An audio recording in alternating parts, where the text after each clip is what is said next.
What's up, guys? Welcome to another episode of Off the Top Podcast. I'm Cutter Kyle, Amir the Barber. We got a couple things I want to talk to you about today. But first off, like we always do, or we always should do, is a little sports sesh. How you feel about the Halliburton injury, and what is your concise thoughts on the finals? Uh, it was definitely sad to see him go down, but I wanted OKC to win, so definitely just excited to see that they got the W. How about you, bro? Yeah, I kind of, like I said last episode, I don't have a dog in the fight, but I was rooting for the East.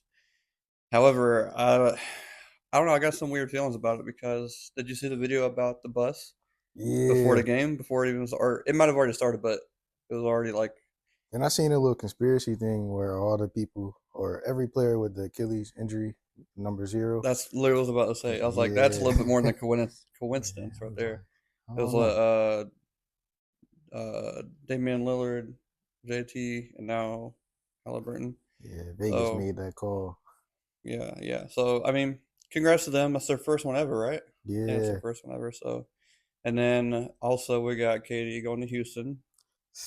I don't know. yeah, I feel like they took too many people away. Like I feel 100%. like that was They still that was got an a expensive squad trade. I'll say that for sure. They still got a squad, but it's they not. do. But like one of the barbers was talking about today, it's kind of good for Katie because Katie doesn't really play defense, but Houston's a defensive team, For so he really sure. doesn't have to Yeah, you can now. just get So buckets. right. So I don't know. But with that being said, congrats to OKC. Let's see if Boston can run it back next year. We'll see.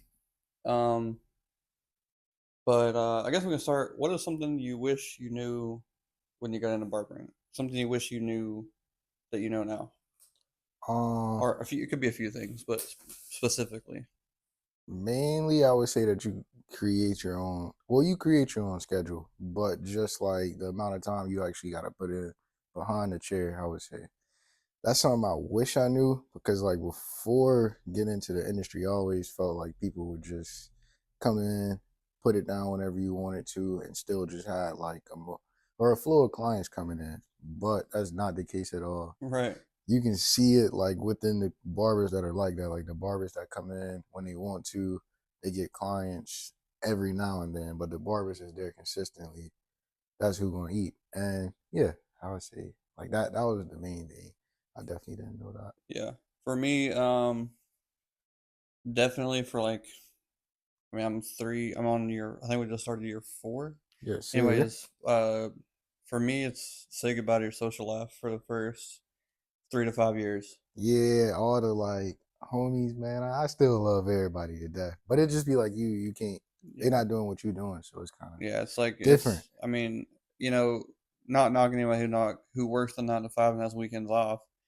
Weekends are our busiest days, so Facts. weekends you can count on me being in the shop. Like Not gonna be if I can outside. make a game after I get off, like if I can meet you at a sports grill, maybe. But 9 times out of 10, I'm gonna be at the shop, and there's no love lost with anybody. We're adults. We get busy, and this is a very freeing career, but it's also a very disciplined career in the sense of in the beginning you're not there's no if you want to be successful you're not you have to risk pretty much everything you want now or later for what you want or probably gonna butcher the saying risk what you want now for what you want later, you know what For I'm saying? sure. So And it's like everybody on a haircut on the weekend. So if you're a friend of barber, you gotta understand. yeah, I mean if you want to You hang know out where with we me at. come get a cut, you know, like or Facts. you know. I mean, it sound But like come it's get not about one. the money, it's like that's really the only way I can hang out on the weekends. Facts.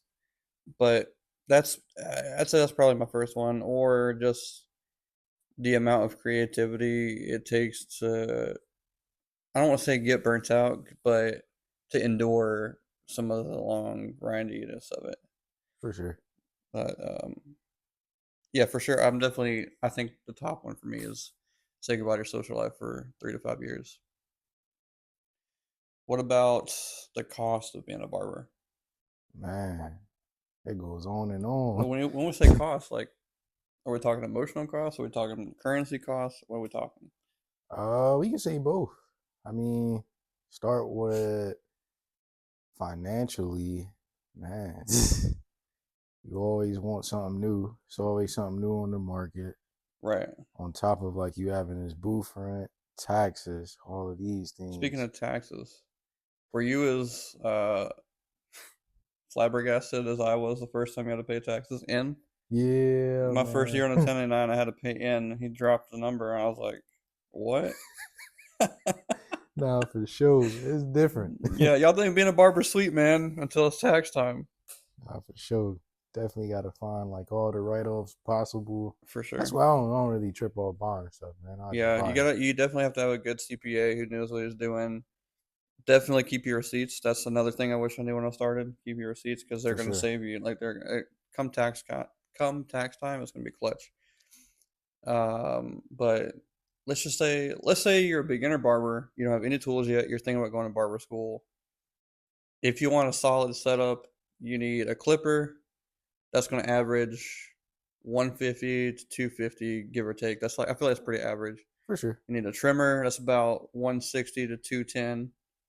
You need a shaver. That's going to be about 90 to 160, somewhere in there. For sure. These are all like middle, like from bottom line to top line, middle grade. Clipper, trimmer, shaver, shears. You can get Amazon cheap ones. I wouldn't recommend it just because the longevity's not there. But at the end of the day, you gotta do what you gotta do. If you're on a budget, they will get you by for school. Let's see what else you need. Clipper, trimmer, shaver, scissors. What am I missing? Spray bottle, obviously that's ten Yeah. dollars. A sharps container, that's $5. A razor holder, that's you can probably get them for 10 to 30, Nah, depending for on. sure. You can get really bougie ones, but you don't need that to begin with.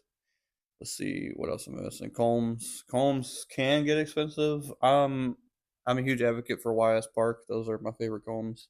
But the JRL set, the red set, I don't have it, but I've heard a lot of good things about it. I have two JRL combs. Those are pretty nice too. It all depends on that's all that comes with learning the trade though. If you want longer combs for more like shear over comb, or if you want shorter ones for more precision cutting, but those can average. You can get a whole bucket of them for $15, or you can get some of them are like 10, 15 a piece. It just depends on I say it just depends how on what they exactly. value. It depends For on the sure. person for sure. Clipper guards, you can get those pretty cheap, 15, $20. Highly recommend the JRO one. Bro, I'm still The using double them. magnetic ones, yeah, I got Yeah, mine. That's what I use my every day, bro. every single day. Every clipper, It they fits don't. every clipper, and like what I noticed, like a lot of the other brands I've used, and this is why I haven't went back, is they'll like eat up the The inside of the teeth. edges. Yeah, Yeah. but those are they're wide, but they're not wide. Like they're Perfect. not wide enough to clip, but they're enough to like still get the job done. Even with like my JRL zero gap, it's still Right, perfect. Never for missing sure. teeth. I'll be like, man, that's A1. Right. Favorite Um. guards. Oh, Cool Care. Definitely need Cool Care or Barbicide, but that's pretty cheap. $10. Let me look at my station. I know I feel like I'm still missing something. Neck strips. Those are cheap. Shave gel. That's pretty cheap. For I think it's sure. really all you need on the everyday basis. Yeah, for sure. A mirror, but that's also pretty cheap. And then some aftershave. Yeah, you're in there. So I think it did. Let's say $600, $700, For maybe sure. for a decent middle of the line starter kit. That's the financial cost of barbering. Some of us pay taxes yearly. Some of us pay taxes quarterly. I haven't paid quarterly yet, but I've heard there's a lot of pros to it. So definitely going to consider that. Emotionally, I would say, or maybe not even emotionally, but mentally. I'll say more mentally than emotionally. Get thick skin if you don't have it already. Learn to get thick skin. Yes. Also going back to say goodbye to your social career, or social life, I should say. Say goodbye to a relationship unless you have a girl who either A equally knows the grind, or B is super understanding and you're the breadwinner of the house, because you're not going to be home a lot, and if you are, it's pretty much just asleep. Like I think we covered it Facts. in another episode, but I'm here more than I'm at my house. But that's just the way it 100%. is, and like it's going to be that way for a while because you have to really, really want this in order to make it. Because like that goes back to the conversation we have between what's the difference in a hair cutter and a barber. Like, you know what I'm saying? It's you have to you have to mentally be here. Um, and that's the hardest thing to do if you're for me when I first started, obviously I don't have a clientele, so it was really mentally and emotionally draining when you want to be a barber and you want to make all this money, but you can't even afford your rent or your car payment. Right. You gotta, and it's so hard to stay present in times like that because like this is what you're trying to do to get out of that. It's just it takes a lot of mental willpower, thick skin. Definitely, definitely not for the weak. Not for the mentally weak. And laziness is really easy to take over, especially if you're slow, but you have to fight it. And obviously, we're all human. I'm sure we've all dealt with that. But that's the other side of you got the financial side and you got that side. If 100%. I feel like that's my 2 cents on it. But and then also like back to like having thick skin, you always have to be on. And I kind of want to explain. Always. I kind of want to talk about that pressure that you're always under. Of like, no matter what you're going through, if that client's having a good day, bad day, if you're having the shittiest day of your life, if you want to retain, I guess we could talk about the pressure being on and retaining clientele because it kind of go hand in hand. For sure. But you always have to be presentable, professional. I'm not gonna say. I mean, everyone's got their own personality, but generally, you want to be in a higher vibration 100%. because people can really feel that on you. Yeah, and people don't want to be around that like bad energy. People No, pay a lot of attention to that from what I see. Like I and feel it's like easy to see. It's easy to tell. Like for you sure. can walk in a barbershop and know. Yeah, for sure. Like as soon as you get in, it's crazy. It's like, But ooh, it feels heavy in here. yeah, for sure. Definitely got to be real personable and It's always uh, just it's not easy. I mean, and some people don't mind it. And they understand. But 9 times out of 10, like if you want to build a retainable clientele, then you just always have to be at your best. You have to come.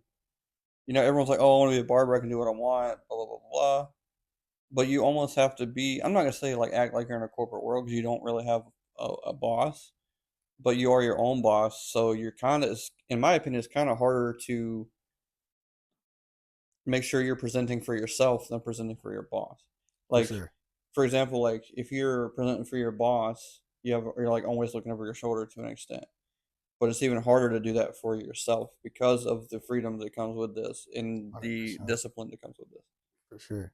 Definitely got to be super disciplined and Yeah, for always sure. just level headed, I would say. You Yeah, always got because to like be on yeah, point. that's not level headed because you're gonna get pissed off sometimes and you're gonna give the client exactly what they ask for, but they don't know what they're asking for. For So you sure. got to keep that level head. Like it might push you back 30 minutes, but you just got to take that. You got to take the shit and just keep Keep it moving, going. right? Yeah. Never And it's gonna stop. get better. It's gonna get easier once you because your client's gonna know that since you know it's all about meeting in the middle. And if you do that for them, then 9 times out of 10 you're gonna retain that client because they understand. They're like, okay, hey, he actually cares what I want. He actually listens. We're building what we want together. If let's say for example, communication is not the best on both sides, I feel like they're gonna respect that and come back rather than oh I'm running late, like I can't do this for you. I can't give you what you asked for because you For didn't tell me sure. what was right. Yeah. I see So that a lot. That definitely turns yeah, clients yeah, away for sure. but it's more common than it used to be, For and sure. it is, but it isn't because a taper fade can mean something different in Florida than it can mean in California. Yeah, I That's the definitely barber noticed that lingo heavily. is massively interchanging. Always tell them like photos, please. Please bring Photos, a photos. video reference, something. That we have TikTok, we have Instagram, all that are For sure. fingertips. In 2025, we didn't have that. I say we, I wasn't in, but the industry didn't have that. Back in 1990, early 2000s. For sure. You just walking in, let me get number A lot 47. has changed actually. We don't have, well, we do have them, but I don't know anyone that personally that uses corded clippers anymore. Nah, Cordless clippers are packing just as much, if not more, as some of the corded ones. for sure. I don't know about you. I don't like tripping over a cord. Not at That's all. Bro, it I'm was cool not in barber school, and I loved the one corded clipper. I'm gonna vouch or trimmer. I'm gonna vouch for is the Andes T Outliners goaded. with the skeleton cut out. For sure. That one I will With the use. skeleton on, man, it just felt so weird. I It ain't gonna yeah, lie. facts. Like It you don't can't see hit the what you're same. doing, and I feel like you don't have as You much can't versatility with finesse. that. Yeah. Yeah. So we got corded versus cordless. We got no social media back then compared to now. The I don't really. I know there are barbers that do it. I don't know any in town, and I don't know any personally. But I love seeing. I think this guy's name is Igor, and uh, it is. I don't want to say an associate. One of the guys that I knew of growing up in high school, Hmm. he moved to Maryland, and he also does them like super traditional cuts, like the boogies, the flat tops, the pompadours, Okay, all like the duckbills. I love that. You don't see that much anymore, especially around sure, here. But it's like like with the super tonic, the super the like oil based pomades, like for sure. oh dude, I love that stuff. That's a very traditional old school style. You don't see like legitimate hot leather shaves anymore. Yeah, I would I've love to definitely learn noticed that. I that. really would. We did learn it, but Just seeing it come in the barbershop, it don't really happen. yeah, yeah, it Sure. doesn't. And it's like how are you supposed to get practice that if it never happens? Yeah, Because I don't nobody our age that I know of want to be clean shaven. So it's like, facts. but I don't know. I'm gonna find somebody to let me practice for sure. Because that's Definitely. like I'm not gonna say ASMR type thing, but very satisfying. Like For sure. with the hot towel and then the lather and then the hot towel again. And sometimes some people use a steamer and then like the pre-shave oil and they can go back to that. Just goes back to traditional styles, and I do want to see more of that. But also, it's like at the same time you gotta like get with the times, and it goes back to keeping up with like what's current fad. It's like For they're always sure. changing, but they're always coming back. Like obviously they're back in heavy rotation. I never thought the mullet would come back. Yeah, I thought that Now was it's done it's like for. modernized now, but it's still a mullet at the end of the For day. sure. Definitely. Next thing you know, we're gonna start seeing the frosted tips again. We're gonna start seeing there's all kind of stuff we're gonna start seeing. The ludicrous, the beard. You know how ludicrous does. Yeah. I don't know. We'll see. The double edge line. The double edge. Do not bring that back. Keep that in the vault. That was the worst trend ever. If I had to do that, I feel like I gotta be more difficult than actually just a single edge line. No, for Trying to sure, absolutely. double up. Because you got to make sure they're symmetric. You got to Yeah. all that, and then it's like, that's technically a pushback. Yeah, That's for definitely a sure. pushback. Just seeing that grow back in between. Oh Right. my. Yeah. That's Yeah. trash. So definitely a lot has changed. But what's your? I'm gonna say favorite change, but what's your? Yeah, yeah. Screw it. What's your favorite change? Like from old school to new school. New school. Um, I feel like just like the details we put into it now. Like I feel like back then it was more so get them in and out, and it's still like that now. But we actually like pay more attention and fading and stuff like that. Has Especially like with the guards. Like I feel like back in the day when I was getting cuts, they were no guard is all fades. free-handed, and Yeah. So one side there might were look like skin fades, but yeah, like I feel like they were like clipper close yeah, zero. Like hundred you don't percent take the extra 3.5 minutes to go down the skin with a shaver or razor. for sure. Um, Enhancements, to my knowledge, definitely weren't a thing. Which I can either take it or leave it. Enhancements, but it's changed a lot. But another thing that has changed with that, finances. Yeah, man. Barbers was charging $10 back in the day. Yeah, $10 That's haircuts no longer a thing. never. Do you think it's do you think it's outlandish to say that a barber can make six figures a year? No, not at all. I feel Do you like think that's barber. normal? Or Yes. because I think I did just because I was curious. I think the average barber makes 47 or 48 grand a year, but that's the average barber. It goes I back do to that discipline, consistency, willpower. If you want it, it's there. for sure. And that's just really like barbers off for what? Maybe 3 to 4 days a week. Maybe 5, but even then, like it's Weekends, probably weekends off. for sure. Which I don't mean, if you've been a vet in the game, take your weekends off, man. I understand you got family, you got kids, you got that. But me, the bread's on the weekends, man. Facts. And Need like my thing is like it. the hardest thing that I guess to an extent I'm still dealing with, but definitely dealt with a lot in the beginning is FOMO. You know what FOMO is? Nah, what's It's that? like fear of missing out.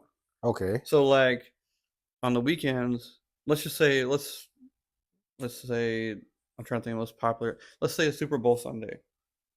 I'm like, damn, I'm in the shop. I'm not gonna get to watch the Super Bowl. It's July 4th. I'm not gonna go to shoot fireworks.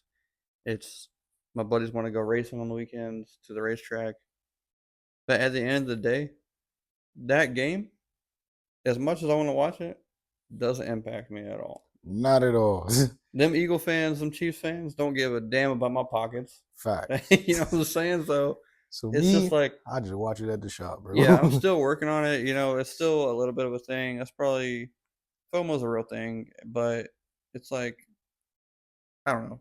It is what it is. Like at the end of the day, I'm not really missing anything. If anything, I regret missing the memories I could make with friends. It's not really the events themselves. Nah, for sure. Definitely family time too. I feel like I definitely missed out on a lot. I hate like seeing that part. Like when I go back home and everybody just done grown so much, and I just missed it all. Just being in the shop, just so Yeah. locked in. So I definitely be working on trying to like get back to that, Yeah, like get I'm in the not saying it flow. don't take time, absolutely, but it's just like it's just something I'm dealing with because I like you said, everyone grows up and like let's say I got a niece and nephew I'd like to see and he's about to be a freshman in high school. I feel like I would just change his diapers, you know? It's like For time sure. just goes by, man. But Yeah.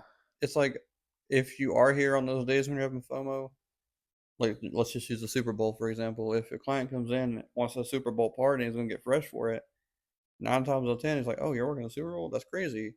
I'm gonna come back to you because you respected my time to be here to get me fresh for the Super Bowl." For sure. So retainability is probably, I'd say, the biggest topic of this episode. Your ideal client, how are you retaining that client? Uh, really just being there, and like you say, always just being there in the times when they really need you, like Super Bowls and things like that. But also, I would say really just being personable and trying to relate to each client, understanding them and trying to understand what kind of haircut they want when giving them the haircut. See, like that's the main things that will retain them, but also just like the professionalism around you and like how the people in the shop around you carry themselves.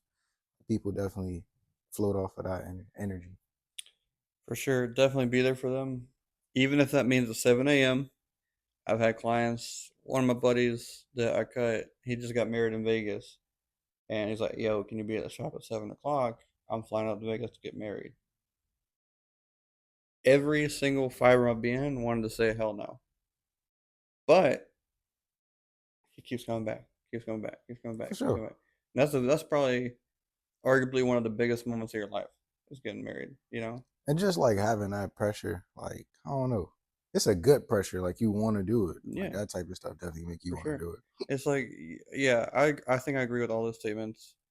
Be there for them, relate to them, whether it be a haircut, whether it be what the haircut was, whether it be what event they were talking about last time, whether it be something about their family that you remember. Just small details matter. Details definitely matter no matter how small they are because a small detail turns into another small detail. Boom, boom, boom, boom. They're like, dang, any other barber ain't never put that kind of time. It's an investment. It really is an investment. It's like, it's for me. I can't speak for everybody. It's not about the money for me. It's Vic Blend says something. It's chase your passion over your profit, and The money will the come. money will come if you For if sure. you do what you're good at. If you do what you love, that's going to shine brighter and it's going to over your cup's going to run over with prosperity with people who want to be people respect people who do what they love because not everyone gets that opportunity. So people just see, I feel like you can feel like when you like go to a fast food place and let's just use the biggest corporation, McDonald's. You get a Big Mac, but you can tell that that food was cooked with bad energy. For sure. Same way with a haircut, bro. You can tell when 100%. some love and like just authenticity is put into that. For sure. That's how I'm retaining my client. That's how I'm going to continue to retain my clients. Obviously we're human. We don't have best days every single day, but I try my best to put on as best as I can for you guys. And if any of my clients, Amir's clients, are watching, I think I can speak for the both of us when we say I appreciate every single thing you do for us, coming back to us, fitting us into your budget when times are tough. Very much appreciated, and I couldn't thank you enough. Thank you for keeping my chair spinning. Super grateful. For sure. Definitely super grateful for Yeah, all the for sure, clients. for sure. Keep me going, man. I think that Definitely. might be all I got for today. Is there anything you want to add or close up with? I think sports are. I mean, baseball's going around, but it's just regular season. I don't think we got any other big sporting events lately. It's kind of Nah, dead in the sports world right now. yeah. Trying to think. I think that's it. You know, Yeah. for me. I mean, unless you got something else. That's about it, bro. All right, man. Thanks for That's coming it. to episode 3 of Off the Top. Please like, subscribe, comment, follow. If there's any topics we've missed so far, drop them in the chat. We'll see you on the next one.